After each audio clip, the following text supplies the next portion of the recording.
I tell you I was on my What's mind? up? It's your brother, your cousin, your uncle, your Hey, look at nephew, a your couple of friend, names but I on can't be my your son as your chest. kinfolk, William Jewell. Hell, giving you my detail as I articulate. This is articulating rap, rap, rap.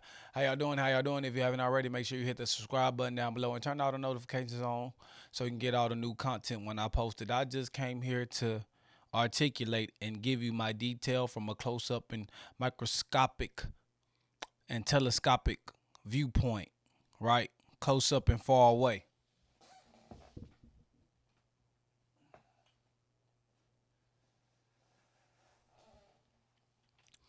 But you know, we on this rap shit. We on this rap shit, and like, if you a true hip hop fan, you know why this weekend was a great weekend for rap music, a great weekend for hip hop. We talk about the big three, right? But sometimes we don't mention 4, 5, and 6. Sometimes we don't mention the other greats in our generation. And we know Wale is one of those greats. And at the same time, Wale has been coined for being a temperamental type of person. He's been coined for being emotional, just his reactions and how he responds to criticism or feedback or whatever.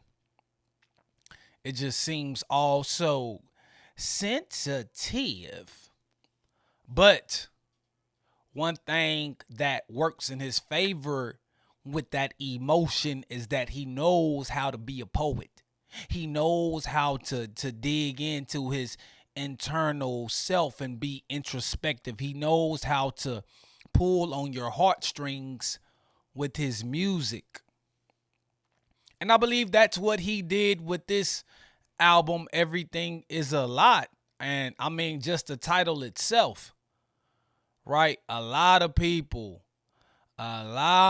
can relate to the title of Everything Is a Lot, no matter if you're a rap star, no matter if you're somebody just coming out of school trying to make something of themselves, no matter if you're a father trying to provide for your family, a single mother. Like, everything is a lot nowadays, especially with inflation, especially with the social media, especially with the generation of kids, especially, you know, when it comes to the music. It's a lot of music, and you got to filter through what's going to be something that you can ride home about.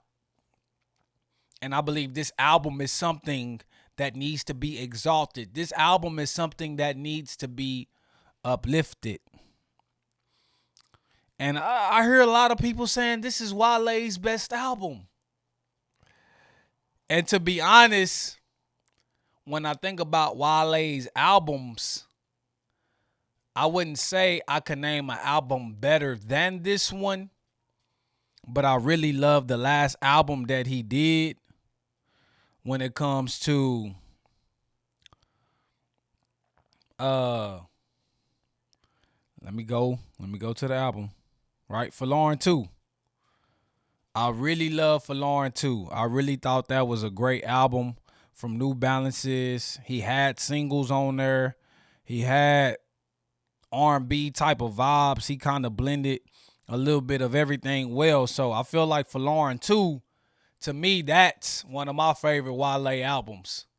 Probably the only Wale album I go back to and listen to on a consistent basis because of Caramel, because of Fluctuate, Tiffany Nikes, New Balances, Beverly Boulevard. Like that's one of my favorite albums. So I don't know if this album beats that album, but I feel like this album provides more depth than that album. This album provides more introspectiveness than that album. This album is a look within Wale as he discusses these things on Mirror on a Benz, as he discusses these things through Conundrum, right? Michael Fredo, Blanco, Watching Us, Tomorrow Today, right? Power and Problems. Like, it's just so many tracks on this album that I really like. And I fell in love with just listening to this album just because it's so relatable and the way he was poetic in his approach with the lyricism. Like, this album to me is a pot of gumbo. This album really plays on his Nigerian heritage. This album gives you those Afro beats, and sometimes it doesn't make it as boisterous, it doesn't make it as loud, but the subtle instruments and the rhythm, the patterns, you can hear it, especially in a song like Belly, right? Back to life, back to reality, like the intro from Belly. And it gives you kind of that bop, that Afro beat bop. And YSF, You So Fine, like it gives you that Afro beat. So I feel like he gave us a little bit of the Afro beats, just gave us a great vibe. He gave us R&B. He was a lot more melodic, singing himself, right? And that was something that I really appreciated from Wale, right? Singing himself. When Kendrick does it, when Cole does it, it's like more of a pain cry, more of a I'm sometimes I'm just like a bird. I wanna fly free. And oh, what piece of land, what piece of land will rescue me. Not like that, but like, that's just what I think about when I think about like how melodic he was, and it just sounded well, no cracks in his voice. It just sounded smooth. Right? And I mean, I want to go to my notes because I just want to make sure that I don't, skip anything. But production wise, mood wise, vibe wise, hip hop wise, R&B wise, like this album gave you everything that you would need. This album really fed his fan base. If you're a Wale fan, this album was something like you could appreciate. This album was something that you could hold dear. And the fact that people are even bringing up the conversation that this might be his best album is telling, right? It's saying that he's still progressing. He still hasn't reached his peak. He still has further to climb. And I'm ready to sit by the stairs and climb up the ladder with him and see how far he goes up. Because, like, real hip hop, real rap music and clips prove this. The veterans, the people that are older, they're still carrying the culture on their shoulders. They're still carrying lyricism. They're still carrying the art form, the true art form, the patience, the orchestration. And this album was cohesive and carefully curated, and just by listening to it, it flows all the way through. And I just appreciate this body of work. It's no need for me to just keep rambling on all these good and positive things. But I liked it. Wasn't any true stories on this album as far as like concept.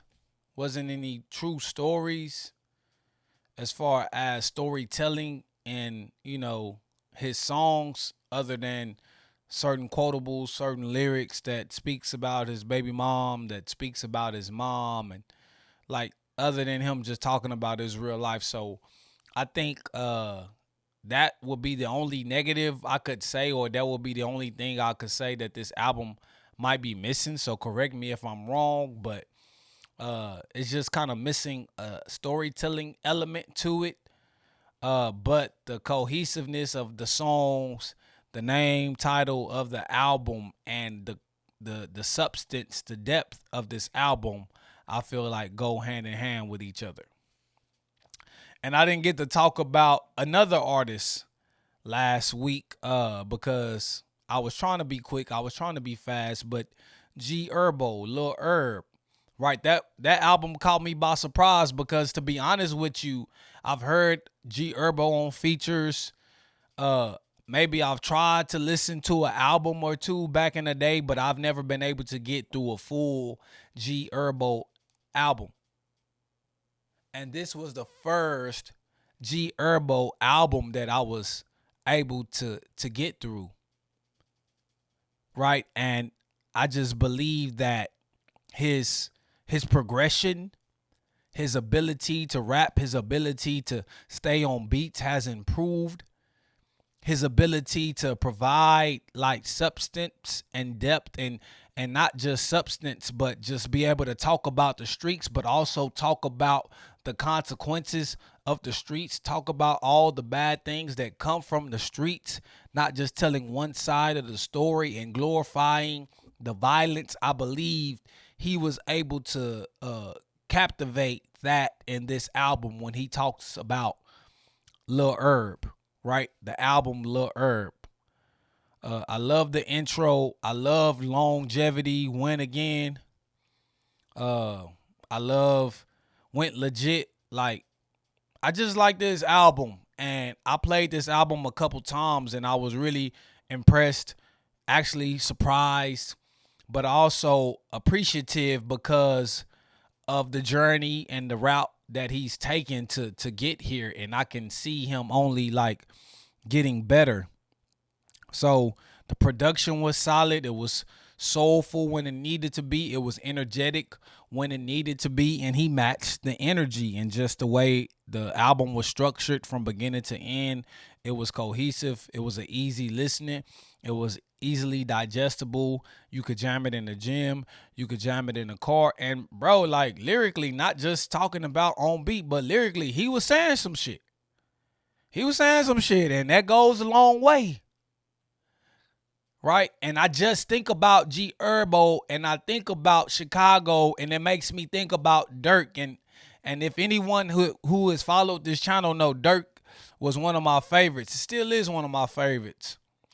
And I saw this for Dirk in the future, and he just never got to it. So it makes me smile seeing that G-Herbo is starting to get there now with the mindset, with the art craft, and just his ability to improve and get better. So it's only gonna get better from here if he really cares about showcasing like real hip hop prowess. So I can definitely appreciate that. And Boosie and Young Boy, right? Boosie and Young Boy, 225 business, right? That's some southern shit. Like I know, like if y'all watching, if y'all from New York, if y'all from LA, if y'all from Chicago, or Midwest, East Coast, West Coast, y'all might not be familiar, or y'all might not be aware of what Boosie is doing. He did the Breakfast Club interview, but 225 business, man. Shout out Darian.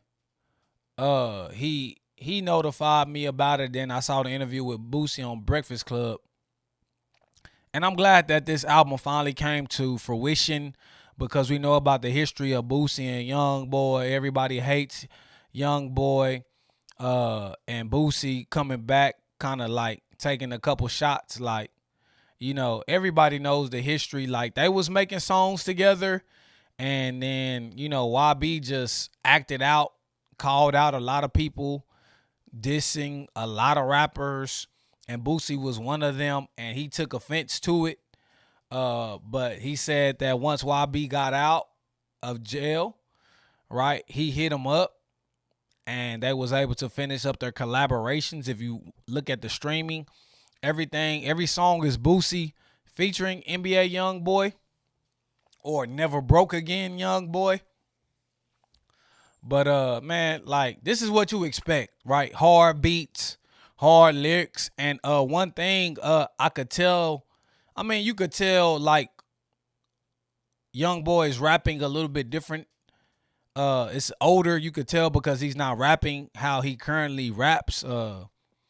But one thing that stood out to me is like Boosie, his energy, his presence, and just his lyricism. Like when it comes to street knowledge and street talk, like he showcased his flows. He showcased, everything that Boosie has in his repertoire. He did it like to the T. And I think him being with Young Boy brought that out of him. I haven't heard this Boosie in a long time, but the production was very Louisiana bop, where you get from Young Boy, what you get from Fredo Banks, what you get from the old Boosie and Webby Mouse on the track, that Baton Rouge shit. Like, this was that type of music, and like, this is what you would expect from a collaboration, and just, great to see like the two generations bridge the gap. And, it put a smile on Boosie's face just to see that he's happy, and just to see how Young Boy's moving a little bit now that he's out of jail.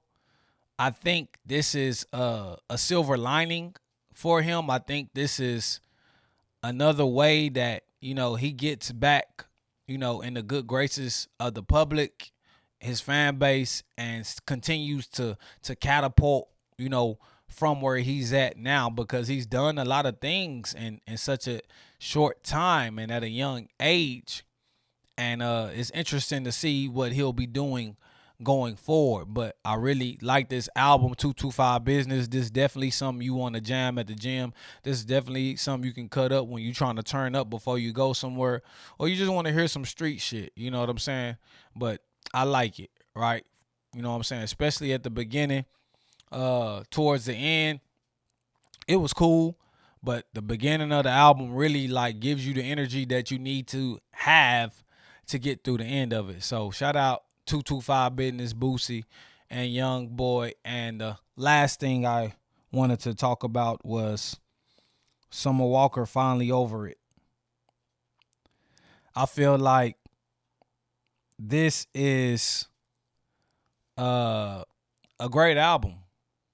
This is a great album. I think Summer Walker nailed it. I think she kind of gave us everything that she needed to give us without going too pop, but just, what I'm saying, being well rounded and showing her range and music ability, musicality. And to me, this is solidifying her crown as the queen of R&B. I don't care what nobody say. I feel like she's the queen of R&B. When we talk about Summer Walker, when we talk about like what she's done with the trilogy of Over It, and then you think about the album that she did where J. Cole was on the intro, right? Letter to Summer Walker. Like, I can't think of the name right now, but man, Summer Walker is a great artist, and she hasn't ventured too far into pop, and she hasn't just been too much traditional R&B, but just a little bit of everything, but done it and executed it well. And it's just like, man, it's time to give her that crown. It's time to look at her in a certain way. It doesn't matter what the other podcasts say. It doesn't matter what other people, judging this music say. And, I'm not the biggest Summer Walker fan, but I am a fan of her music. I am a fan of Over It, and I'm a fan of Finally Over It. I feel like those two albums really solidify her to me, and the one in between those, not the second Over It, but like I said, that J. Cole song where he did the intro, I gotta go to it now, because I gotta let y'all know what it actually is. I don't want to say the album is a J. Cole intro album.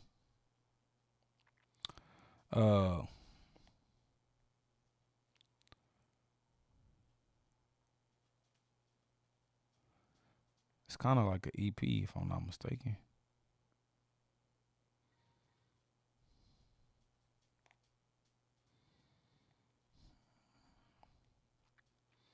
Clear 2, Soft Life EP. Clear 2, Soft Life EP.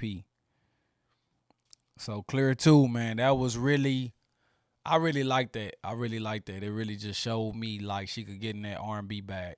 And like she just pretty much showed all her ability. She showcased everything that she could do. So I'm just appreciative. I believe she is the queen. She wears the crown. She gave us the double disc. To me, it was no skips, no bad songs. Efficiency with the time and orchestration on the tracks. The album was, it had two tracks, and I love the Anderson Paak track, 1-800 Heartbreak. Like what he did on that song, like, oh my God. Like it just put him in a different stratosphere to me. Like it just put him up another rung from what I thought he was. And I think Anderson .Paak, when it comes to R&B, when it comes to hip hop, that fusion, I feel like nobody does it better than Anderson .Paak. Like nobody does it better. Uh, so the features were very cohesive. And they made sense for what she was trying to do. I love the song where she was with Lotto. I love the song where she was with Sexy Red and Glorilla. Brent, I love that song. Like I said, Anderson .Paak. Like everything on this album is great. To me, it was no skips. It was just no bad songs. Like so, man. Salute Summer Walker. Salute Boosie and YB. Salute G-Herbo. And most of all, salute Wale, right? Much love. I appreciate the music. I'm glad I'm able to get on here and talk about music instead of the mess. But I'm sure that's going to be coming pretty soon. But I appreciate that from a hip hop head perspective. But it's your brother, your cousin, your uncle, your nephew, your friend, but it can't be your son. It's your kinfolk. William Jewell. Now, giving you my detail as I articulate. This is articulating rap, rap, rap.